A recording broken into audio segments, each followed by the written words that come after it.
출애굽기의 모세에 이어서 오늘은 사사 시대의 첫 번째 사사입니다. 온니엘에 대해서 말씀을 나눌까 합니다. 사람은 누군가로부터 쓰임 받을 때 행복함을 느낍니다. 부부간에도 그렇죠. 서로 간에 쓰임을 받을 때 행복함을 느낄 수 있죠. 가정에서도 그렇고 또 직장에서도 그렇고 또 사회에 나가서도 마찬가지입니다. 그리고 중요한 교회에서도 자신이 그 자리에서 쓸모 있는 사람이 되거나 꼭 필요한 사람이 되고자 한다는 것입니다. 하나님께서도 구원을 이루어 가시는데 사람을 사용하시죠. 누구나 쓰임을 받을 수는 있지만 그러나 아무나 쓰임을 받는 것도 아니라는 것입니다. 가치 있는 일에 쓰임 받는 사람이 된다는 것은 그만큼 즐거운 일이고 또 보람찬 일이고 행복한 일이 될 것입니다. 먼저 이 사사 시대의 배경을 잠깐 살펴보겠습니다. 이스라엘은 이제 출애굽을 하고 이제 40여 년간의 그 광야 생활을 끝내고 마침내 약속의 땅, 젖과 꿀이 흐르는 그 가나안 땅에 들어가게 됩니다. 근데 우리가 잘 알고 있는 바와 같이 하나님께서는 이 이스라엘에게 그냥 가면 가나안 땅을 무조건으로 선물을 주겠다 이렇게 약속한 것은 아닙니다. 가나안 사람들과 그 전쟁을 통해서 쟁취를 해야 된다는 겁니다. 40년간 그렇게 광야 생활을 하고도 이스라엘은 여호수아의 지도 아래에 다시 50년이라는 길죠. 50년이라는 그 정복 전쟁을 수행하게 됩니다. 그리고 마침내 가나안 정복을 마치고 땅을 배분을 하는데 12지파에게 땅을 분배하고 하나님을 향한 예배를 드림으로써 이제 실질적인 가나안에서의 정착 생활을 하게 되는 겁니다. 그런데 당시에 이 이스라엘의 상황은 생각해 보면 오랜 그 40년 광야니까 오랜 유랑 생활을 했기 때문에 이 가나안에 정착하는 삶이 쉽지가 않습니다. 그래서 불안한 요소들이 많이 있죠. 근데 주변 국가들 아니면 열방들은 이 이스라엘에는 왕이 없어요. 그렇다 보니까 어떤 조직적인 행정 체제나 아니면 훈련을 받은 군사 아니면 전쟁을 하기 위한 무기조차도 이스라엘에게는 갖추어져 있지 않습니다. 그렇다 보니까 주변 국가 열방이 시도 때도 없이 이스라엘을 쳐들어오게 되죠. 이런 갖출 여력이 없는 어떻게 보면 진짜 과도기적인 그런 상황으로서 지금 이스라엘은 처해져 있는 겁니다. 따라서 지파 중심의 정착 생활의 그 지역에서 차지하였기 때문에 나라의 발전보다는 어떻게 보면 눈앞에 보이는 것, 그 어려움 속에서 생존이 가장 이스라엘에게서는 우선적인 목표가 될 수밖에 없다는 것입니다. 살아야 한다는 거죠. 그래서 이 외적인 침입을 받으면 여호와 하나님이 능력으로 보내주신 지도자들을 의지하여서 구원을 받도록 그렇게 되어 있습니다. 이때 여호와께서 보내주신 지도자들을 이제 사사라고 그렇게 부르는 거죠. 근데 사사의 뜻은 모든 종류의 법률과 관원들을 통칭하는 용어인데 관복을 입고 의사봉을 들고 법정에 앉아서 판결을 내리는 재판관을 뜻합니다. 원래 사사. 그러나 사사기에 나타난 사사들의 주된 임무는 거기에만 있는 것이 아니라 그들의 압제자들을 항거해서 이스라엘 백성들을 때로는 이끌고 나가는 어떻게 보면 군사적 지도자 그런 임무가 더 강합니다. 그래서 사사들은 구원자로서의 활동을 했기도 하고 또 이스라엘의 그 사사는 왕이 없기 때문에 때로는 재판관 아니면 구원자 아니면 군사적 지도자 때로는 통치자 이런 어떤 많은 분야 전 분야를 다 감당해야 하는 것이 사사입니다. 그렇다 보니까 어떻게 하겠습니까? 자기 소견에 옳은 대로 행동할 수밖에 없는 때로는 자기 주장과 폭력이 가득했던 그런 이스라엘을 하나님께 돌아오게 만드는 사명을 감당한 것이 바로 사사들입니다. 이 사사기는 크게 세 부분으로 나눠 볼 수가 있습니다. 크게 세 부분인데 1장부터 21장까지 있어요. 그래서 1장부터 오늘 저희가 읽었던 3장 6절까지 이게 첫 부분입니다. 이 사사시대의 혼란이 발생하게 되면 이 역사적인 배경을 잘 아셔야 되는데, 영적 관점에서 본다면 모든 문제의 근원은 바로 이스라엘 백성이 애굽에서 구원하신 여호와를 버리고 그리고 가나안 땅의 우상을 섬기는 죄에서 시작을 합니다.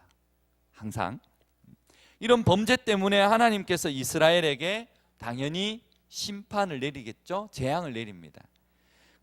그들로 하여금 그러면 괴로움을 겪게 됩니다.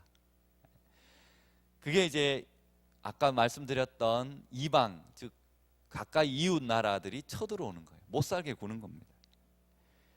그러면 이 이스라엘은 하나님께 바짝 엎드리게 되겠죠. 그러면 사사들을 세우셔서 이스라엘을 구원하게 됩니다. 그리고 하나님께서 자기 백성 이스라엘이 고통 중에 통곡하시는 것을 보시고 하나님께서 그 뜻을 돌이키게 되는 거죠. 그러나 이스라엘은 그 은혜를 오래 가지 않습니다.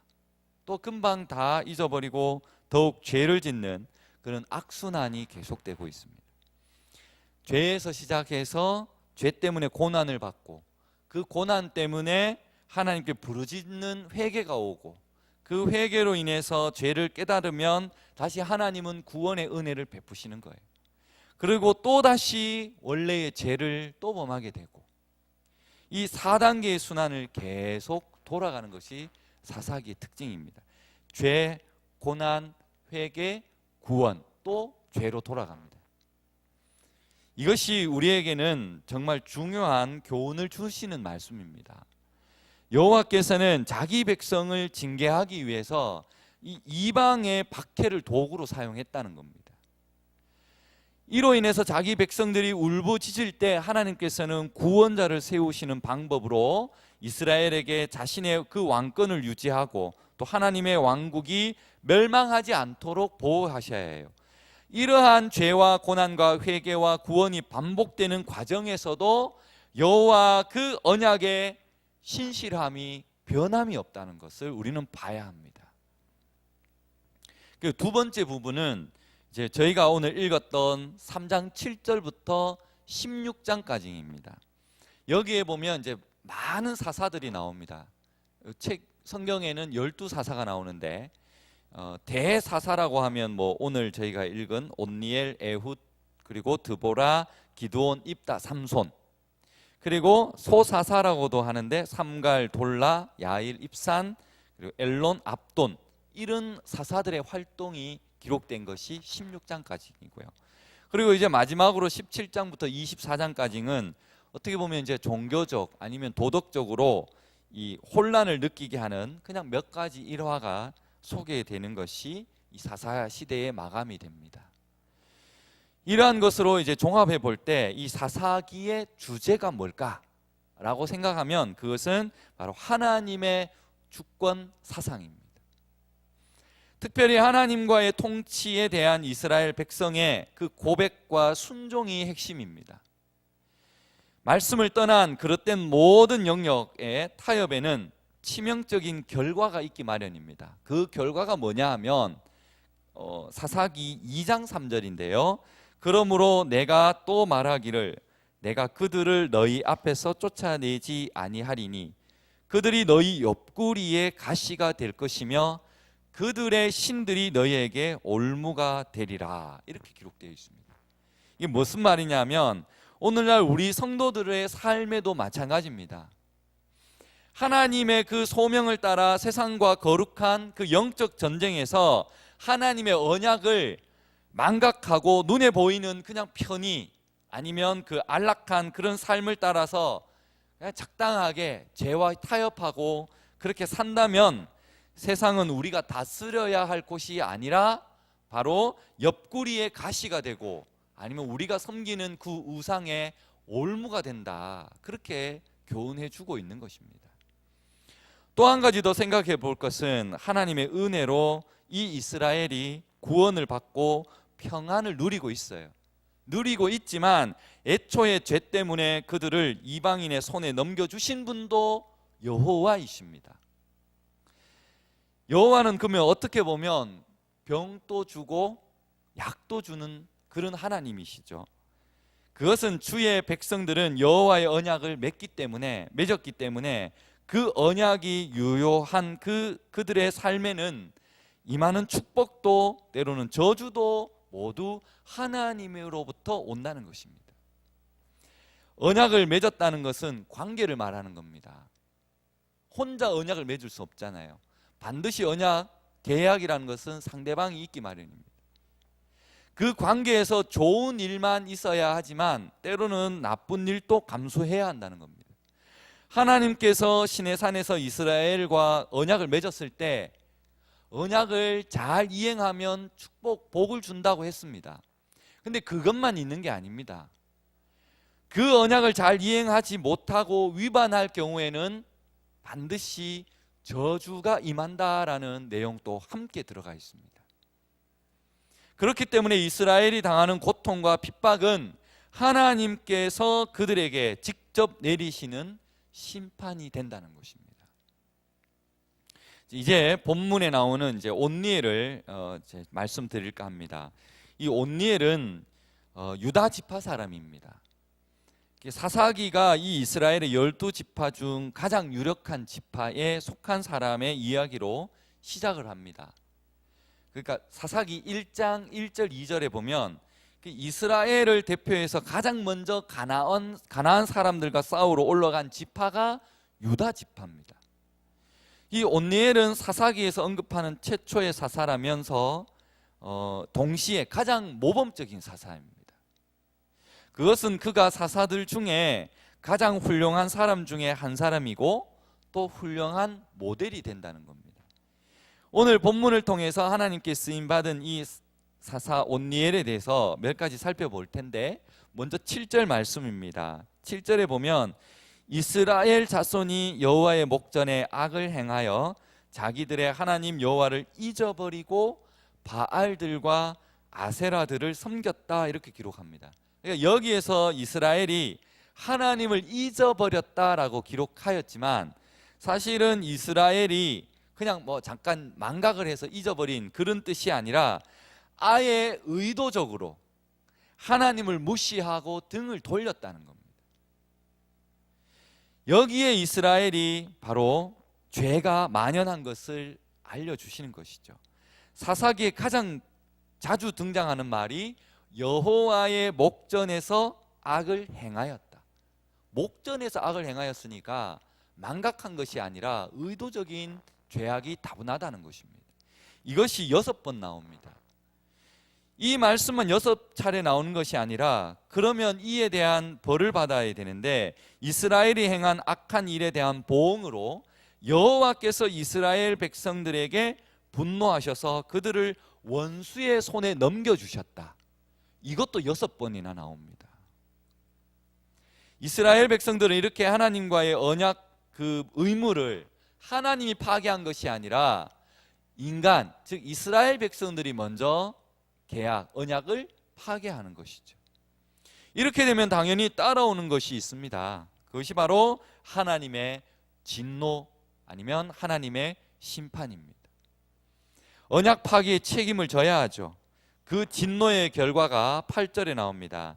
여호와께서 이스라엘에게 진노하사 그들을 메소보다미아 왕 구산 리사다임의 손에 파셨으므로 이스라엘 자손이 구산 리사다임을 8년 동안 섬겼더라. 하나님께서는 이스라엘의 그 배신에 분노하셔서 그들을 메소보다미아 왕 구산 리사다임에게 넘기셨다는 거예요. 근데 이 리사다임은 별로 중요하지는 않습니다. 근데 두 악의 구산, 이런 뜻이 있습니다. 이게 뭐냐 하면 당시에 많은 압제를 받았는데 그냥 비유적인 말입니다. 다른 압제보다 2배나 더 강했다, 아니면 이중적으로 사악한 뜻을 담고 있다, 이런 뜻으로 해석을 합니다. 그런데 이 구산 리사다임 왕이 누군지, 아니면 어떻게 이스라엘 백성을 짓눌렀는지, 바알과 아세라의 그 동상을 어디에 세웠는지, 어떻게 신상을 따라갔는지 구체적인 언급이 없습니다.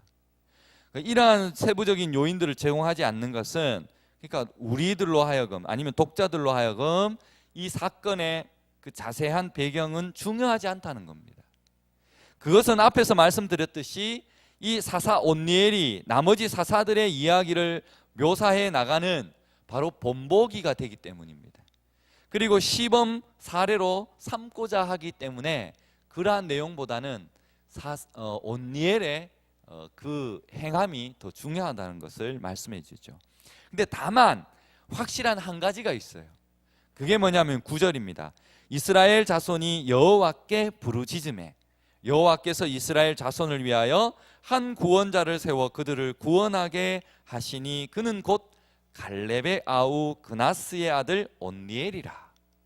그러니까 하나님의 진노 후에는 여지없이 여호와께 엎드리는, 여호와께 나아가는, 여호와께 부르짖는 회개가 따라 나옵니다. 하나님께서는 신음하는 이스라엘을 내버려 두시지 않으시겠죠. 그래서 구원하기 위해서 세운 사사가 온니엘이었다, 이 말입니다. 이스라엘 백성들은 구산 그 리사다임의 지배 아래 8년 동안 고통을 받았습니다. 앞으로 이 이스라엘은 이방인들의 손에 고통받는 횟수가 점점점 더 늘어납니다. 하나님께서는 이스라엘 자손들이 주께 부르짖은 것을 듣고 구원자를 보내시는 것이 마치 옛날 조상, 지난주 설교했듯이 애굽에서 노예살이를 그렇게 힘들게 하면서 부르짖었던 그 이스라엘의 그 모습하고 연상이 된다는 겁니다. 어떻게 생각하면 하나님께서 사사들을 통해서 이 울부짖는 이스라엘 사람들을 구원하시는 것이 그 출애굽의 축소판 같다는 것입니다. 사사기 안에는 이 작은 규모의 출애굽 사건이 계속 반복되어져 나아가고 있습니다. 하나님은 우리들이 모든 죄악에서 깨끗게 되는 모습을 보기를 원하십니다. 또한 구원은 우리의 회개한 그 결과나 대가로 주어지는 것이 아니라 하나님이 우리가 당한 고난을 보시고 긍휼히 여겨주셔서 그 구원을 우리에게 주신 것입니다. 그래서 언약의 신실한 하나님이 우리들의 고통을 먼저 보시고 우리를 긍휼히 여기셔서 우리를 구원하신 것입니다. 거기에는 우리의 행위의 결과가 조금도 들어갈 수가 없는 것입니다. 오직 하나님의 전적인 은혜이기 때문입니다. 할렐루야. 그래서 다시 본문에서 보면 하나님께서 이 온니엘을 선택한 이유가 굉장히 놀랍습니다. 본문에서 보면 온니엘을 갈렙의 아우 그나스의 아들이라고 소개합니다. 보통 인물을 소개할 때는 그냥 누구의 아들이다 이렇게 소개를 하는데, 여기에는 갈렙과의 관계를 명시해 놓음으로써 그의 사역과 또 삶의 모습을 간접적으로 설명하고 있다는 겁니다. 그냥 갈렙을 그냥 적은 게 아니라는 겁니다. 갈렙과 밀접한 연관이 있다는 것이죠. 그것이 여호수아에 나오는데 여호수아 15장 16절 17절에 이렇게 기록합니다. 갈렙이 말하기를 기랏 세배를 쳐서 그것을 점령하는 자에게는 내가 내 딸 악사를 아내로 주리라. 갈렙의 아우 그나스의 아들인 온니엘이 그것을 점령함으로 갈렙이 자기의 딸 악사를 그에게 아내로 주었다, 이렇게 말합니다. 그러니까 유다 지파와 갈렙이 이 헤브론을 치러 갈 때에 갈렙이 기랏 세배를 치는 사람에게 자기 딸을 주겠다고 그렇게 약속을 했죠. 그때 그 말을 듣고 담대하게 용감하게 공격하면서 나아간 사람이 온니엘이었다, 이 말입니다. 그렇다면 온니엘은 장인이 되는 갈렙과 이 믿음의 생활을 함께 해 나갔다는 것을 의미합니다. 믿음의 생활을 함께 하다 보면 가치관이나 습관이 닮아가게 되겠죠. 당연히 따라갈 수밖에 없잖아요.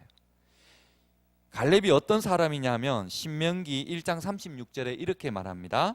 오직 여분네의 아들 갈렙은 온전히 여호와께 순종하였다 이렇게 기록합니다. 갈렙은 여호와께 순종한 사람이라는 겁니다.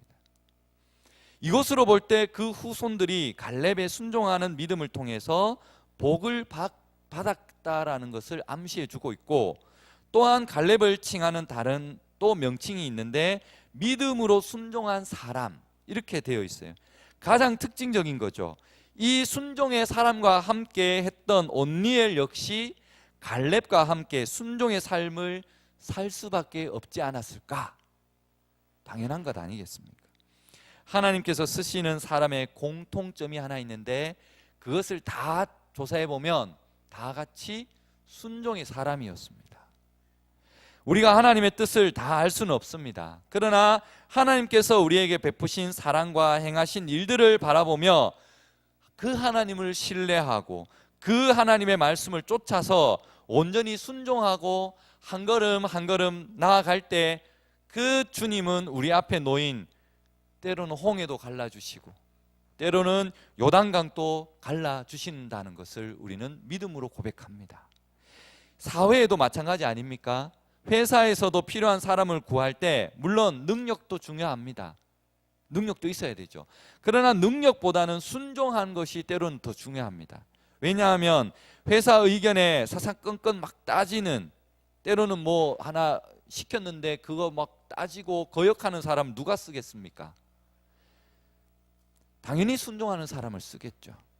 일반 사회에서도 순종하는 사람을 이렇게 등용해서 쓰는데 하나님께서도 당연히 순종하는 사람을 들어 쓰신다는 것입니다.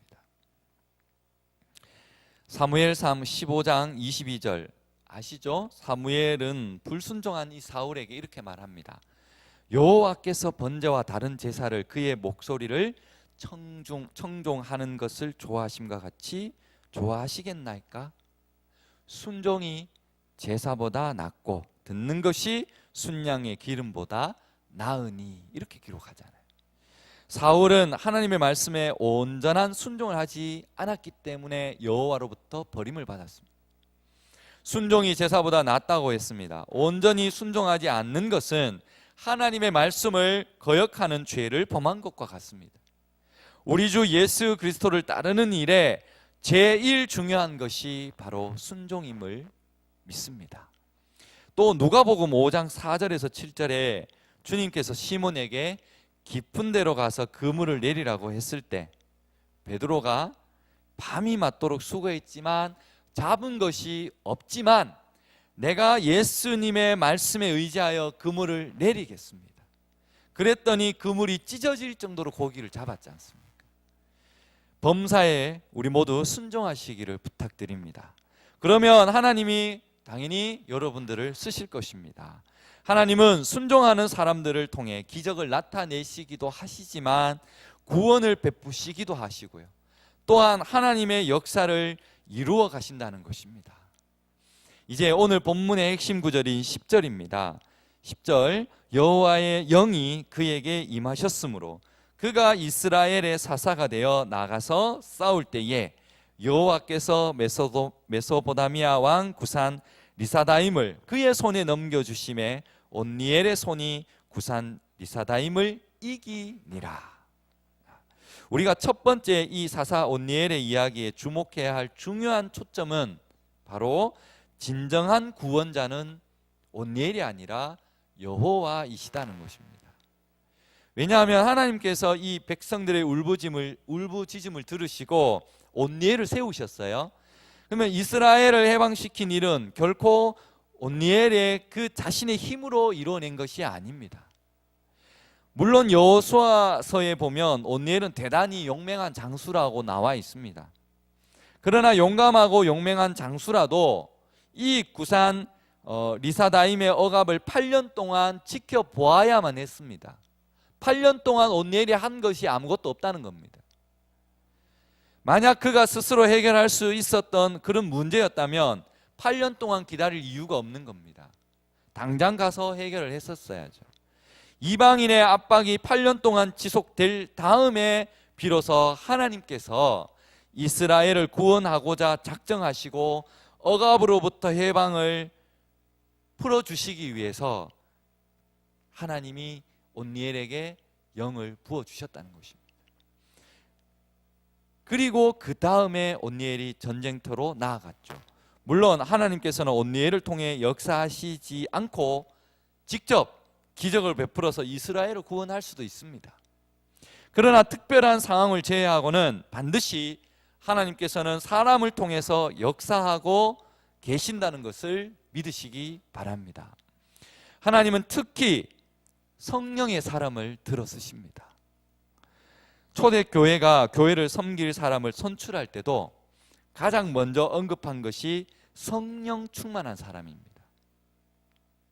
사도행전 6장 2절 3절에 12사도가 모든 제자를 불러 이르되 우리가 하나님의 말씀을 제쳐놓고 공계를 일삼는 것이 마땅치 아니하니 형제들아 너희 가운데 성령과 지혜가 충만하여 칭찬 듣는 사람 7을 택하라. 우리가 이 일을 저희에게 맡기겠다. 그러니까 온니엘은 성령이 충만한 사람이었다 이 말이죠. 온니엘이 구산 이 리사다임을 이긴 것은 하나님의 능력을 힘입었기 때문입니다. 성령께서 그에게 임하셨기 때문이라는 것입니다. 우리도 역시 같은 평범한 사람입니다. 온니엘도 다를 바가 없는데 그래도 이들이 하나님께 쓰임을 받는 것은 순종하였기 때문이고 또 하나님께서 그들에게 성령을 부어주셨기 때문이라는 것입니다. 그러나 여호와의 영이 임한 사사시대의 모든 사사들이 이 온니엘처럼 같은 역사가 일어나지는 않습니다. 하나님의 영은 임했는데 이와 같은 역사는 일어나지 않았습니다.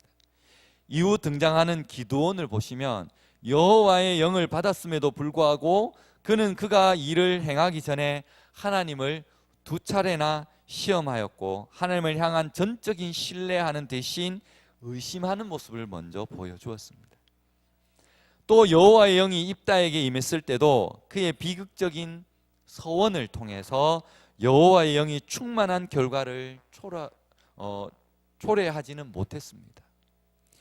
또 저희가 너무나 잘 아는 삼손의 경우에도 그가 여호와의 영을 받고 인상 깊은 일을 했지만 어떤 사역도 이스라엘을 구원으로 이끌어내지는 못했습니다. 이는 사사시대가 후기로 갈수록, 그러니까 뒤로 갈수록 폭행과 그리고 자기 주장으로 점철되어서 점차 쇠퇴해 가고 있기 때문인 것입니다. 이러한 이유는 여호와의 영을 충분히 받을 준비가 되어 있지 않는다면 그가 하나님의 구원을 이룰 수 없다는 사실을 오늘 말씀으로 우리에게 교훈해 주고 있는 것입니다. 이제 끝으로 11절을 보시면 그 땅이 평온한 지 40년에 그나스의 아들 온니엘이 죽었더라.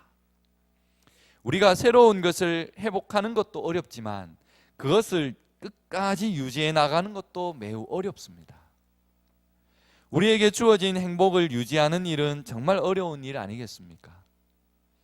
이스라엘 백성들이 그 평안함을 누리기 위해서 무엇이 필요했겠습니까? 인간은 하나님을 섬기지 않으면 반드시 우상을 섬기게 되어 있습니다. 그런데 40년 동안 평온했다. 이 말씀은 온니엘이 영적인 영향력을 가진 사람이었다라는 것을 증거해 주고 있습니다. 그는 백성들이 가나안 땅에 정착해서 적응해 가는 과정에서 끊임없이 바깥으로 나가지 않도록 하나님의 중심에 살 수 있도록 온니엘이 그만큼 노력을 했기 때문에 40년간 평온할 수 있었다는 것입니다.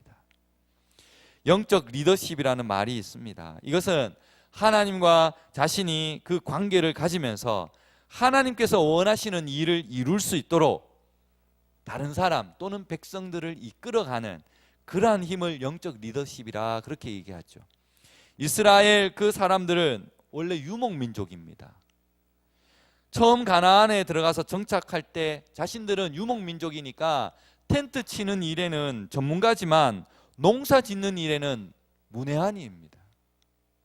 그러니까 그 땅에 살고 있는 가나안 사람들은 농사 짓는 일에 익숙하죠.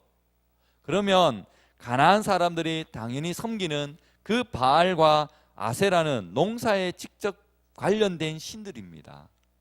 그렇기 때문에 자연스럽게 이스라엘 백성들도 농사를 지으면서 그 이방인들이 섬기는 바알과 아세라를 섬기는 유혹을 받았지 않습니까? 결과적으로 하나님을 떠나 바알과 아세라를 섬겼다고 기록되어 있지 않습니까?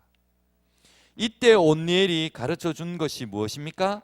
그것은 딴 데 가지 아니하고 오직 하나님만을 섬기라는 것입니다. 농사를 주관하는 분은 오직 하나님이라는 사실입니다. 바울과 아세라는 생명이 없는 우상이고 이것들을 섬기면 심판을 받게 될 것이다, 이것을 가르쳐 줬다는 것입니다. 예수 그리스도를 통해서 하나님과 특별한 관계를 맺고 있는 우리도 마찬가지입니다. 하나님께서 우리에게 원하시는 것은 바로 하나님만 바라보는, 하나님께만 드리는 온전한 예배가 되어야 된다는 것입니다. 하나님 외에 그 어떤 신을 섬겨서도 안 되고 하나님보다 그 무엇에도 우선권을 두어서는 안 된다는 것입니다. 하나님보다 더 소중한 것 역시 우상에 해당된다는 것입니다. 말씀을 맺겠습니다. 자기 소견에 옳은 대로 행동하는 사사시대 사람들의 모습은 오늘 이 시대와 별반 차이가 없습니다. 하나님의 뜻이 무엇인지 판단해 보기 전에 내 생각, 내 주장을 먼저 내세운다든지, 또 그 주장이 관철되지 않으면 때로는 폭력을 행사하고 아니면 그 사람을 비방하고, 하나님의 법을 따르지 않는 것, 때로는 공동체의 법과 규정을 무시하고 오직 자기의 소견에 옳은 대로 살고 있는 사람들 너무나 많이 보고 있지 않습니까? 이 시대가 바로 혼돈의 시대가 아니겠습니까? 하나님께서는 자기 주장과 폭력으로 이 점철된 이 시대를 구원하기 위해서 또 다른 사사 온니엘을 찾고 계신 줄도 모르겠습니다. 누가 이 시대의 온니엘이 될 수 있겠습니까? 하나님은 겸손하게 순종하는 자를 쓰시는데 그에게 능력이 부족하면 하나님은 반드시 능력을 부어주실 것이고, 지혜가 부족한 자라면 반드시 지혜를 부어주실 줄 믿습니다. 그러므로 우리는 하나님께 겸손히 순종해야 할 줄 믿습니다. 하나님은 이런 사람에게 또한 성령으로 충만하게 하시고 반드시 승리하는 삶을 살 수 있도록 인도해 주실 것입니다. 온니엘과 같이 순종의 사람, 성령의 사람이 되어서 하나님께 귀하게 쓰임받는 저와 여러분이 되시기를 주의 이름으로 축복합니다.